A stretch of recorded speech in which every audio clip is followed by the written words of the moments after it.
I hope na naririnig nyo ako kasi yan, di ako sure kung very loud and clear ako since I will be recording this discussion. Yan, so again, good day my students. So I will be sharing with you the discussion in lesson 2, which is the business process management. So we've already tackled the introduction to business process outsourcing. So I gave you the difference or different types of outsourcing businesses. No, I gave you also the common areas na madalas ina-outsource ng mga businesses to other businesses. And now I will be discussing the different maps, no, or kung ano nga ba yung kung paano nga ba minamanage ang mga proseso sa loob ng negosyo. Yan, so let us first define the term business process map. So it details the steps that a business takes to complete a process such as hiring an employee or ordering and shipping a product. So it's one of the business nature to have processes. No, we can call a business if they are not operating, and operating is also called as processes in a business. So when we say business process map, it shows us consumers the step-by-step processes that has been done by the employees inside the business. So sa madaling salita, ang business process map po ay ang mapa o itsura ng mga proseso na ginagawa sa loob ng negosyo. So as consumers, we are very familiar with this type of illustration dahil hindi naman lingid sa kalaman ng lahat na meron talagang mga processes or step-by-step processes na nakikita sa kahit saang business. No? So, once na makakita kayo ng ganun, no, that is called business process map. And business process map also defined as it shows the relationship between the step and the inputs to produce an end product or service. So, ang business process map din ang nagpapakita ng mga materyales, iyon din yung nagpapakita kung paano pinoproseso yung materyales into raw materials up to the end product or the end service. No, so that is the business process map. And here is an example of a business process map. So, as you can see, pinakikita dito sa illustration kung ano ang proseso ng paggawa ng isang burger. So, kailangan daw natin ng raw burgers, raw buns, broiler, and etc. So, as consumers, maiintindihan natin na ito pala yung proseso ng paggawa ng burger kasi pinakita sa illustration na ito yung mga materials na kailangan at ito yung proseso na ginagawa. No, so iyan po ay isang basic example ng business process maps. Okay, so there are lots of purposes of business process maps. So it is indicated in the presentation that there are 5 purposes of business process maps, including process standardization, employee onboarding and training, process improvement, communication, and compliance. So lahat ng mga purposes na ito ay pinapakita ng business process map. No, so process standardization. So makikita natin na quality yung product na binibigay dahil meron tayong step by step na nakikita or meron silang step by step processes na sinusunod. Employee onboarding and training. So, 'di ba sa HR, no, meron tayong mga processes na ginagawa kung paano tayo nag-hire ng tao. No, so sa business process map din siya ginagamit. Process improvement. So, kung makikita natin na mayroong mga steps na hindi angkop or may mga steps na dapat tanggalin, so we can improve it through using the business process maps.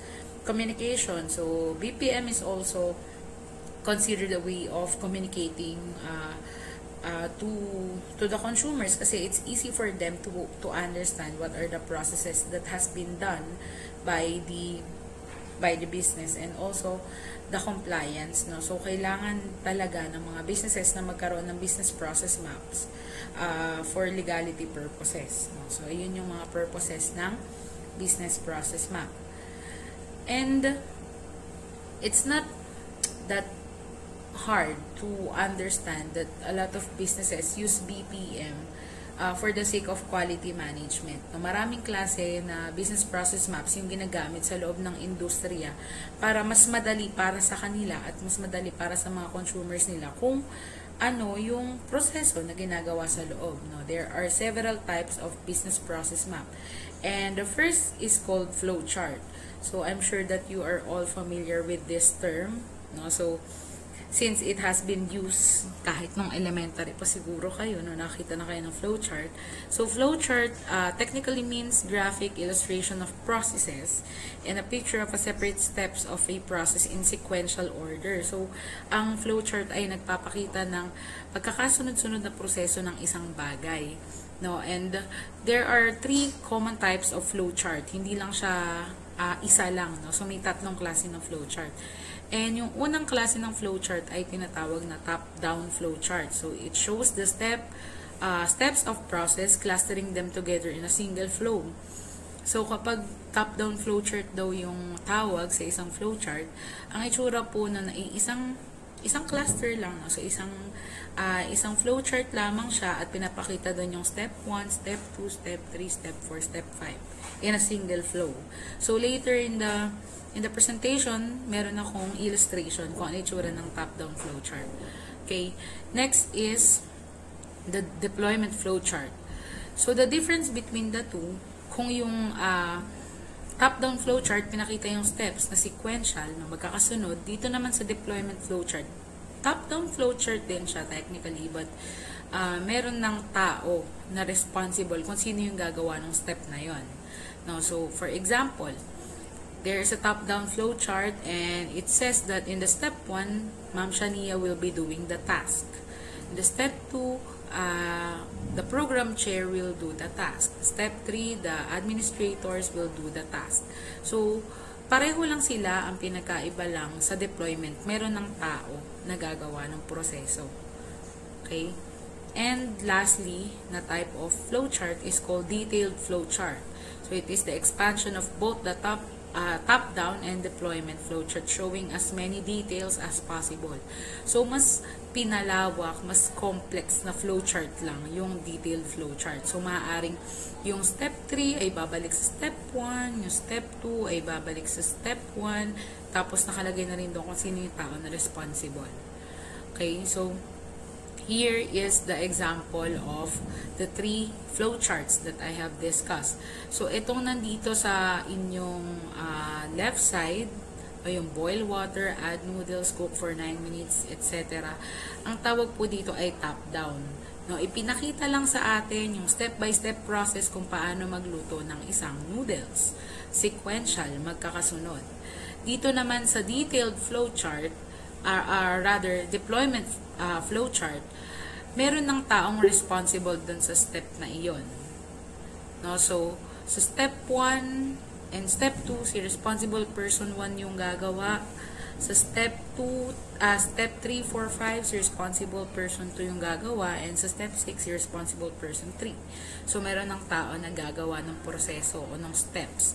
And yung detailed flowchart naman, yung nasa inyong right side, makikita nyo na detailed na, no? So, meron ng mga connecting, may mga page connectors na nagamit, yung mga bilog, arrows na parang nakababa na pero babalik ulit sa step 1 because may kailangan gawin. So, ganun naman yung detailed flowchart. Yan. So, ayun yung difference nilang tatlo. So, skip out ko na tong questions. So, next type of business process map is called swim lane diagram. Also known as a cross-functional maps, it details the sub-processes responsibilities in a process. Okay.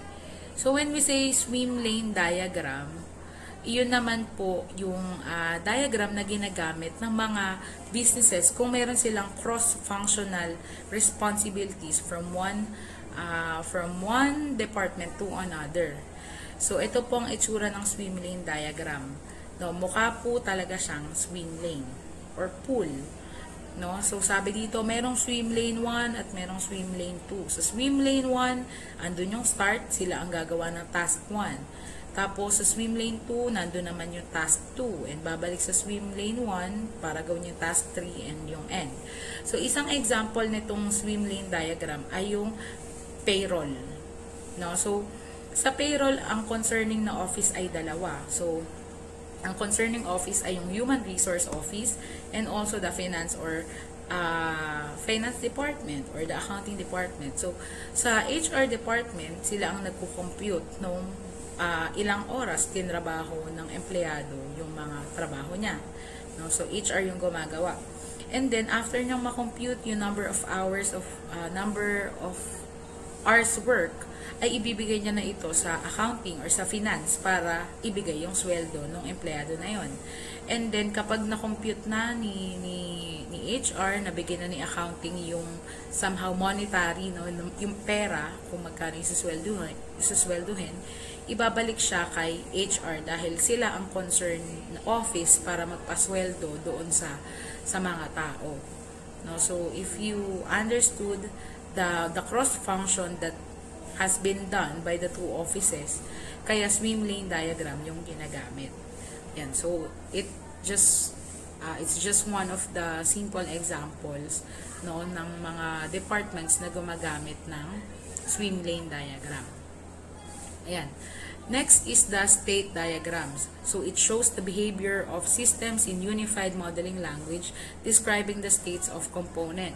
So, kapag sinabi naman nating state diagram, ito na yung mga businesses na nag-work in a way of business-to-business transaction. So, ibig sabihin, mas malalaki na mga industriya yung gumagamit ng state diagram. And kapag sinabi nating unified modeling language, iyon naman yung mga terminologies, no, business terminologies na ginagamit natin, no, na tayo lang yung nakakaunawa, no, if you get what I mean. So, syempre sa medical field, meron silang tinatawag na medical jargons, no, may mga words yung mga doktor na sila lang nakakaintindi. Tapos tayo naman sa business industry, we have this clustered of terminologies na tayo lang yung nakakaunawa. No, kapag sinabi nga nating market, dalawa yung ibig sabihin, pwedeng market na consumer at pwedeng market na bilihan. No, so hindi naman ganun yung understanding ng ibang tao towards that term. And those terminologies is clustered o pinagsama-sama into unified modeling language. No, so here's an example of a state diagram. Etong state diagram na ito ay nagpapakita ng proseso kung paano tayo nag-check out or bumibili sa online shops. No, so, di ba kapag nag-e-commerce tayo as consumers, yung naglalagay ng ating mga details, no? Tayo yung pumipili ng gusto nating orderin, tapos nakikita na natin kung na-accept na siya nung mga shop. No, so, if you look deeply into that process, no, tayong consumer, tapos i-check nung shop kung meron tayong in-order. Pag na-check na nung shop, meron ng tao or meron na silang concern na delivery mode na agency na itatap. Tapos, yung delivery mode agency na yun ay sila na yung bahala kung paano natin makukuha yung ating mga in-order na product. No, so, maraming proseso, maraming yugto yung pinagdadaanan. Kaya, state diagram yung gamit. So, as you can see, may drafted, finalized, priced, completed, confirmed, assembled, shipped, and received. No, so, may kinalaman yung consumer, may kinalaman yung online shop, may kinalaman yung delivery agency. No, so, mahaba yung proseso ng pinagdadaanan. And kung hindi tayo gagamit ng unified modeling language, magiging too wordy. No, magiging masyadong maraming mga salita yung makikita natin dito sa diagram na to. Pero dahil nga meron tayong unified modeling language, no, madali na sa atin na gumawa ng diagram through using the words na tayo lang as business ang nakakaintindi. No, so iyon naman po yung state diagram. Okay, next type of BPM is called data flow diagram. So, unlike sa state diagram na produkto ang inilipat at ang nililipat at pinagpapasahan, dito naman sa data flow diagram, ang pinagpapasahan ay data or information. So, similar to a flow chart, this diagram focuses solely on the data that flows through a system. Now, so one of the best example of data flow diagram is our system. Bulso Portal. No, meron tayong isang system na ginagamit, may participants, 1, 2, 3, 4, lahat yan ay papwedeng estudyante o kaya naman yung mga teachers, o kaya naman registrar, accounting. We are encoding something, no, kayo mga estudyante, may in-encode kayo, tas ako si participant to, nakikita ko kung anong in-encode nyo.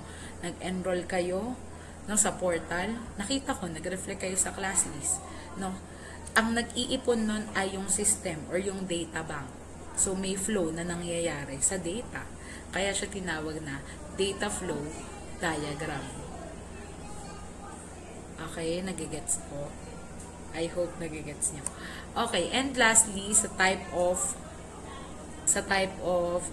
BPM is called value stream mapping. So, it's just a simple flowchart. Parang flowchart lang din siya, but ang kinaibahan niya, meron ng average hours na indicated.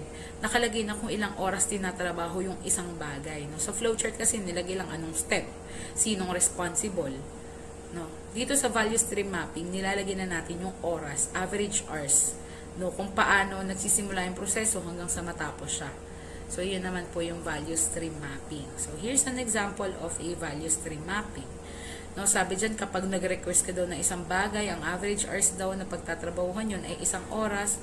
Then, after that 1 hour, meron siyang 30 minutes para i-process yun papunta kay review. And so on. No, so, yun naman po yung value stream mapping. Okay, so let's jump into the reasons why we map processes. No, maraming rason kung bakit kailangang iproseso o imapa ang mga proseso. So, una na dyan ay, it enables everyone to see the process in the same way. It decreases errors of procedures, builds understanding between areas that are cross-functional, helps everyone to see the current state, enables development of metrics, and decreases waste by identifying gaps and excess.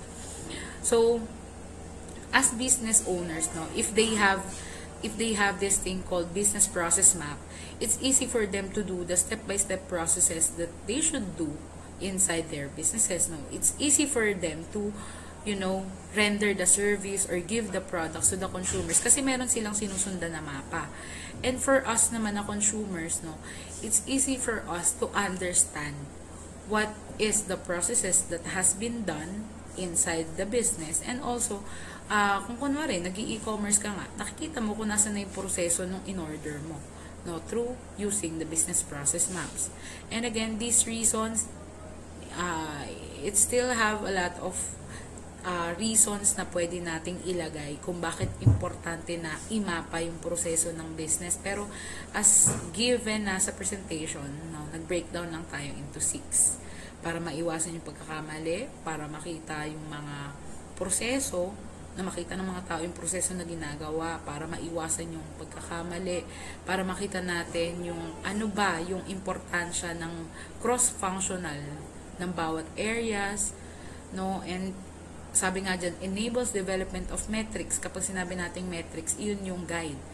No, nakikita natin kung ano yung dapat itama pa dun sa mga guide na yun. At yung panghuli naman ay maiwasan or mabawasan natin yung mga waste o maling proseso na ginagawa dun sa loob ng business.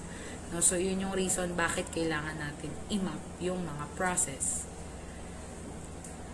Okay, so let's now jump into the framework of business process mapping. So, I will just read this. No, when we say framework, it is somehow the methods na ginagamit para makagawa ng isang BPM, no. So first one is identifying the org's best practices. Your organization should agree on what is mapped and the scope of each, no, para mas maging madali kung ano yung dapat i-map na steps. Dapat alam mo kung saan ka magaling, no. So kung saan ka magaling, madali mong magagawa ng mga step-by-step processes yan eh. Kasi forte mo na yan eh. Kumbaga, ginagawa mo na yan lagi, dalubhasa ka na dyan. No? So, mas madali mong maiintindihan na ito na lang yung klaseng mapa na gawin natin. Kasi ito lang naman yung mga proseso na ginagawa natin. Ito yung mga somehow processes na mahusay tayo. So, yun na lang yung gawa natin ng process map. Diba? So, unang-una daw ay i-identify yung best practices. Pangalawa ay as-is in process design. Specifically define the purpose of mapping the process. Pag sinabi nating as-is, no, in Tagalog, ito na yun. Ito yun. Kasi hindi ka naman pwede maglagay ng proseso na hindi naman included sa actual na process na ginagawa mo. No? Sa business, hindi po pwedeng hindi ka cohesive, hindi magkakasunod yung proseso na ginagawa mo. At hindi rin po pwedeng yung process ay masyadong broad o malawak. dapat as is lang siya. So, yun daw yung pangalawang framework, no? Yun yung pangalawang method na dapat mong alalahanin, as is in process design. Yan, in criteria in every processes, ito yung dapat i-consider: responsibilities, objectives, activities, inputs, outputs, customers, risk and controls, and key performance indicator. No, ang highlighted dyan ay yung dulo, which is the KPI or Key Performance Indicator. So, itong KPI na to, iyon yung mga proseso o yung mga somehow responsibilities na ginagawa ng iyong mga employer na kung saan ito yung tumataga, no, dun sa proseso na ginagawa nila. No? For example, malawak ang job responsibility ng isang teacher, kunwari na lang, teacher. Ang pinaka-key performance indicator nila para malaman mo na isang magaling na teacher, ang isang teacher, ay kung nakakasabay ang mga estudyante niya sa flow of discussion. Key performance indicator. Ang susi para malaman mo na ang performance ng isang empleyado ay maganda. Ano yun? So, yun po yung KPI. Okay, next sa framework ay yung analyze and evaluate. Look for processes that are redundant, delays, and unnecessary steps, vagueness, bottlenecks, and points of rework and flows that continually pass back and forth between certain people. So, kapag gumagawa tayo ng business process maps, bukod nga sa dapat as is siya, dapat na-check din kung ano yung mga nagpapahaba dun sa proseso na hindi naman kailangan, ano ba yung mga na-indicate dun sa mga steps na somehow hindi naman importante. No, so, okay, so going back dun sa discussion ko kanina, so, again, sa analyze and evaluate, we should know all the unnecessary steps, no, yung mga bagay na hindi naman importante nang gawin dun sa mga steps na ginagawa sa loob ng business, and alisin na para hindi na magpaulit-ulit yung proseso na ginagawa ng mga tao. No, so iyon lang naman yung analyze and evaluate. No, next is to be in process design. So kanina as is, no, yun na yun. Yun daw dapat yung mga steps na gagawin. Then dito naman sa to be in, sabi dyan, document the process emphasizing any problem areas using the best practices developed in step 1. Document the differences in the existing and new processes. No, so kung meron na kayong nilagay na best practice dun sa step 1, kung sa step 1 ito yung tamang gawin, syempre sa step 2 hindi na dapat naulit kung ano yung ginawa dun sa una. No, kasi to be in, natapos na natin to sa una, sa pangalawa ano yung dapat ma-accomplish natin, sa pangatlo ano yung dapat natin ma-accomplish. And those steps, no, na ginagawa inside the business, hindi dapat siya nagkakaroon ng similarity. Magkakaiba po siya. And when we say to be in, no, dapat nandun ka sa loob. Dapat andun ka. No, so ganun dapat yung proseso na ginagawa natin sa loob ng business. Hindi dapat siya nauulit. Pag natapos sa step 1, kailangan pagpunta ni customer sa step 2, iba na yung gagawin niya. Kasi everything that is necessary and needed to be accomplished in the step 1, it should end up in the step 1. So, yun naman yung to be in process. And these are the somehow shapes, no, na dapat ginagamit natin when we are creating a business process map. No, kapag process step daw yung laman, dapat daw cornered rectangle. Kapag start, medyo maliit na round corner. Kapag end, medyo malaki na round corner. Pag database, no, bilog. No, pie chart daw yung ginagamit. Kapag document, medyo wavy yung ilalim. Page connector, bilog. And kung decision box ay somehow it looks like a diamond. No, so, as business administration students, you should understand the reason why these specific shapes has been used in creating business process maps. No, kapag nakakita ka ng isang BPM, kuwari sa local government unit, nakakita ka ng isang business process map, okay, kaya rectangle iyon na cornered dahil step yung laman. Okay, kaya pala medyo maliit siya na rectangle pero rounded yung corner kasi yun pala yung simula. No, so iyon yung kahalagahan, no, ng somehow pag-intindi kung bakit yun yung mga specific shapes na ginagamit in creating a business process maps. So just familiarize yourselves with this. No, kailangan nyo lang somehow maging familiar. Pero hindi naman kailangan kabisado. No, so, ayun po yung mga shapes na ginagamit when we are creating BPM. And inside the business process map, no, yung business process map kasi ay somehow pinagsamang illustration at proseso. No, yun po yung business process map. And when we say business process model, it shows the process. It shows how the processes are performed and who or what department is performing them. So, sa loob po ng isang business process map, kung ano yung proseso na nakalagay, ang tawag doon ay business process model. Sino ang gagawa nung specific na task na iyon.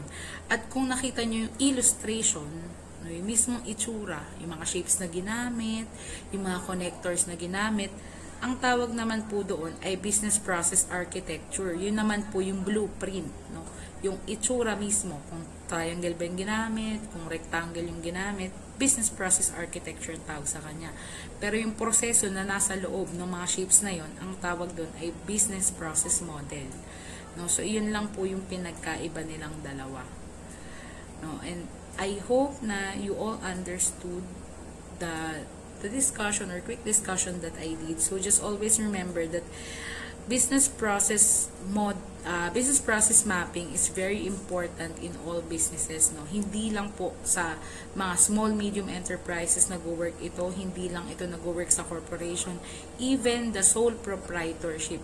Kahit mismo ikaw lang mag-isa ang may-ari, mas madali mong maiintindihan na ito yung mga dapat mong gawin kasi meron ka ng prosesong sinusunod, no. And again, there are lots of types of business process maps that has been used.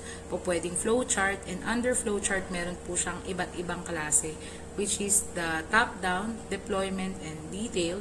And then, the other types ng BPM na ginagamit ay tinatawag na swim lane diagram, value stream mapping, state diagram, and data flow diagram. No, tapos yung iba doon ay mga understanding na lang kung paano tayo gagawa ng tamang business process maps. Yan. So, that sums up my quick discussion about this topic, and I do hope na you all understood what I've discussed, and if you have questions, no, that you wanted to raise about this topic, you can message me in our class GC or even message me through private message. No, I will entertain any of your questions regarding this topic. Okay, so yun lang. So thank you so much for somehow watching this recorded video of mine. And again, if you have questions, you can raise it to me through our class GC. Yeah, thank you.